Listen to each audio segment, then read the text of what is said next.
did not know that there could be a spectrum until I started using that tool. But as I started using it, what I realized was that there were folks that I worked with, let's say men in particular, because I was in a context at that time where church planting was very male dominated, where men would look charismatic and winsome and inspired and maybe a little bit of arrogance there. And they would show some elevation on the narcissistic spectrum, but they wouldn't be elevated to narcissistic personality disorder.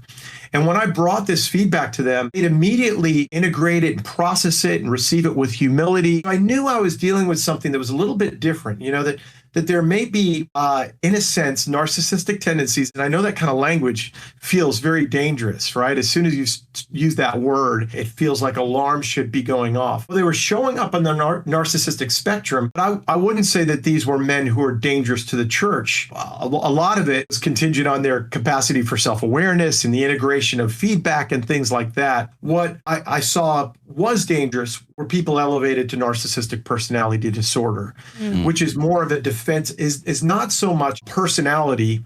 We could give characteristics like grandiosity and attention-seeking, these kinds of things that are classic narcissistic traits. We're not seeing so much of personality there as much as like a defensive and self-protective character structure. It almost feels like a fortress that's built and there's no way to get in, and they're throwing bombs over the wall, if you know what I'm talking about. But as a therapist, and as someone who wants to do soul care with this person, I have very little access, and they're certainly not willing to name what's going on or to engage with humility. And there's a big difference in that spectrum.